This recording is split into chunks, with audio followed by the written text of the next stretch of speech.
বীর মুক্তিযোদ্ধা মতিউর রহমান রেন্টু রচিত আমার ফাঁসি চাই বইয়ের এই অংশে পাঠ করছি নির্বাচন বাতিলের দাবি।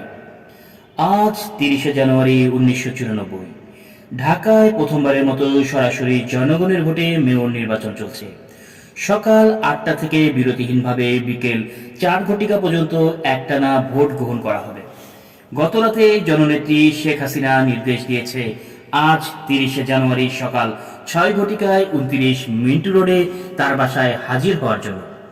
নির্দেশ মোতাবেক নেত্রীর বাসায় সকাল 6:45টায় হাজির হয়েছে। বঙ্গবন্ধু কন্যা ঘুম থেকে উঠলেন, একসঙ্গে নাস্তা করলেন। তারপর সকাল 6:45টায় তার শেখ হাসিনার লাল রঙের নিশার পেট্রোল জিপ গাড়িতে করে আমাদের সঙ্গে নিয়ে বেরিয়ে পড়লেন। বঙ্গবন্ধু কন্যা প্রথমে গেলেন শেরেবাংলা নগরের রাজধানী হাই স্কুলে, তারপর গেলেন ধানমন্ডি বয়েজ হাই স্কুলে, এরপর গেলেন ধানমন্ডি 32-এ তার পিতার বাড়ি বঙ্গবন্ধু ভবনে। সেখানে কিছুক্ষণ অপেক্ষা করে চা খেয়ে নিজের ভোটার স্লিপ নিয়ে চলে এলেন সিটি কলেজে ভোট দিতে। সিটি কলেজে ভোট দেওয়া শেষ করে আরও কিছু ভোট কেন্দ্র ঘুরে বেলা 11টা নাগাদ ফিরে এলেন 29 মিন্টু রোডে তার সরকারি বাসভবনে। জননেত্রী শেখ হাসিনা মিন্টু রোডের বাসভবনে ফিরে আসার 10-15 মিনিটের মধ্যে এসে উপস্থিত হলেন আওয়ামী লীগের যুগ্ম সম্পাদক, বর্তমানে আওয়ামী লীগের প্রেসিডিয়াম সদস্য নওগাঁর আব্দুল জলিল। সভানেত্রী শেখ হাসিনাকে আব্দুল জলিল বললেন, নেত্রী, আমাদের অবস্থা ভালো না, আমরা নির্বাচনে জিততে পারবো না, আমাদের লোকদের ভোট কেন্দ্র থেকে বের করে দিচ্ছে। আপনাকে তো আগেই বলেছি, আওয়ামী লীগ হলো হরতাল আর আন্দোলনের দল, নির্বাচনের দল না। আপনি খামাখা নির্বাচনে যান। আব্দুল জলিলের কথা শেষ না হতেই এসে হাজির হলেন আওয়ামী লীগের সাধারণ সম্পাদক, বর্তমানে এলজিআরডি মন্ত্রী জিল্লুর রহমান। জিল্লুর রহমানের পেছনে পেছনে এলেন প্রেসিডিয়াম সদস্য, বর্তমানে পানি সম্পদ মন্ত্রী আব্দুর রাজ্জাক সহ অন্যান্য নেতৃবৃন্দ। একমাত্র আব্দুর রাজ্জাক ছাড়া সকল নেতৃবৃন্দরই এক কথা, মেয়র নির্বাচনে ব্যাপক কারচুপি হচ্ছে, আমাদের কর্মীদের ভোট কেন্দ্র থেকে বের করে দিচ্ছে, নির্বাচন বাতিলের দাবি করা হোক, আন্দোলন করা হোক, ইত্যাদি ইত্যাদি। প্রেসিডিয়াম সদস্য আব্দুর রাজ্জাক বললেন, নির্বাচনে কারচুপি হচ্ছে, আমাদের কর্মীদের বের করে দেওয়া হচ্ছে, এটা কি আপনারা কেউ ভোট কেন্দ্রে গিয়ে দেখেছেন? নেতারা কেউ কোনো উত্তর দিলেন না, কোনো কথাও কেউ বললেন না, সবাই চুপ। জননেত্রী বঙ্গবন্ধু কন্যা শেখ হাসিনা বললেন, এটা আবার ভোট কেন্দ্রে গিয়ে দেখতে হয় নাকি? ওরা তো ভোট কারচুপি করবেই, এখন না করলে একটু পরে করবে। কাজেই আমাদের নির্বাচন বাতিলের দাবি করতে হবে এবং এই ইস্যু নিয়ে বিএনপি সরকার পতন আন্দোলন করতে হবে। খালেদা জিয়া সরকারের পতন ঘটাতে হবে।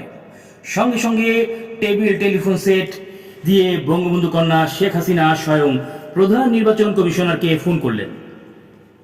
প্রধান নির্বাচন কমিশনারকে না পেয়ে অন্য একজন নির্বাচন কমিশনারকে নির্বাচন বাতিল করার কথা বলে নির্বাচন কমিশনার বিস্ময়ের সাথে বললেন, ম্যাডাম, নির্বাচন বাতিল তো দূরের কথা, কোনো ভোট কেন্দ্রের নির্বাচন স্থগিত করার মতো কোনো ইনফরমেশন এখন পর্যন্ত আমাদের কাছে আসেনি। জবাবে জননেত্রী শেখ হাসিনা বললেন, আমার কাছে ইনফরমেশন আছে, নির্বাচনে কারচুপি হচ্ছে, আমি বলছি নির্বাচন বাতিল করেন। নির্বাচন কমিশনার বললেন, ম্যাডাম, আপনি কাইন্ডলি বলেন কোন কেন্দ্রে কারচুপি হচ্ছে, আমরা অবশ্যই তার ব্যবস্থা নিব। বঙ্গবন্ধু কন্যা শেখ হাসিনা চিফ ইলেকশন কমিশনারকে বললেন আমাকে ফোন করতে, বলে ফোন রেখে দিলেন। এরপর প্রায় প্রতি ঘন্টায় ঘন্টায় নির্বাচন কমিশনকে নির্বাচন বাতিল করার দাবি জানিয়ে ফোন করা শুরু হলো।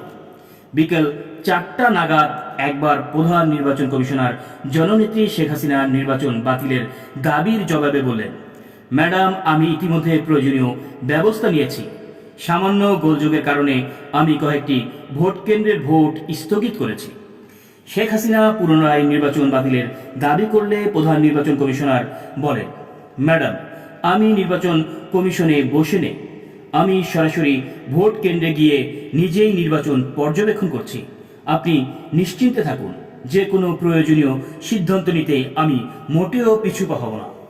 হ্যাঁ, আপনি নির্বাচন বাতিলের সিদ্ধান্ত নিন, আমি পরে আবার ফোন করব বলেই জননেত্রী শেখ হাসিনা ফোন রেখে দিলেন।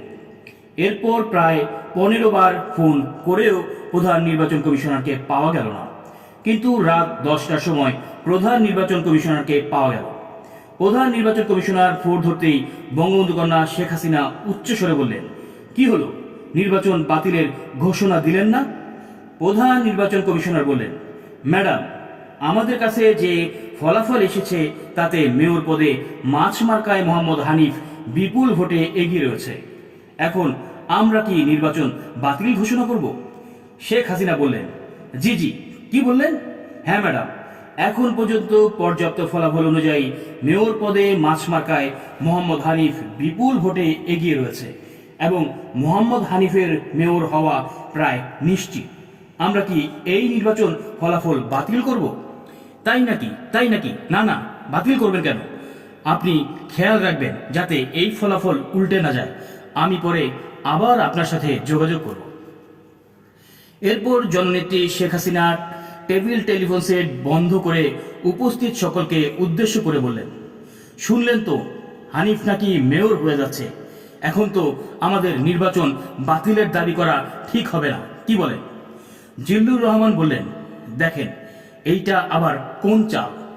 আব্দুর রাজ্জাক বললেন, নেত্রী, নির্বাচন কমিশনে আমার একজন ঘনিষ্ঠ লোক আছে, আমি তার কাছে গিয়ে সঠিক খবর নিয়ে আসি। সভানেত্রী শেখ হাসিনা বললেন, তাই যান, আপনারা সকলেই যান, যার যেখানে লোক আছে সেখান থেকেই সঠিক খবরটা সংগ্রহ করেন। রাত তখন 12টা, সবাই চলে গেল, একমাত্র আব্দুর রাজ্জাক ছাড়া আর কোনো নেতাই রাতে ফিরে এলেন না। রাত 1:30টার দিকে আব্দুর রাজ্জাক মিন্টু রোডে এসে বললেন, সভানেত্রী কোথায়? হানিফ তো মেয়র হয়ে গেছে। নির্বাচন কমিশন দেশি বিদেশি সমস্ত নিউজ মিডিয়াতে হানিফের মেয়র হওয়ার ফলাফল পাঠিয়ে দিয়েছে। এখন হানিফ বেসরকারিভাবে ঢাকার মেয়র। সভানেত্রীকে সংবাদটা দিতে হয়। আপনি বসেন বলে উপরে গেলাম। সভানেত্রী শেখ হাসিনা ডিশ অ্যান্টিনায় হিন্দি ফিল্ম দেখছিলেন। তাকে আব্দুর রাজ্জাকের আসার সংবাদ এবং হানিফের বেসরকারিভাবে মেয়র হওয়ার সংবাদ দিলে তিনি বলেন, হানিফের কপাল ভালো, আব্দুর রাজ্জাক দেখা করতে চায় জানালে শেখ হাসিনা বললেন, দূর, ছবিটা জমে উঠেছে, এই সময় দেখা টেকা হবে না, তুমি বলো দাও, আমি ঘুমিয়ে পড়েছি।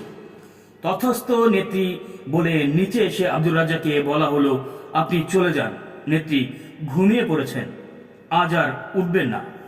আব্দুর রাজ্জাক চলে গেলে এরপর ফোন এলো প্রেসিডিয়াম সদস্য বর্তমান পররাষ্ট্রমন্ত্রী আব্দুল সামাদ আজাদের।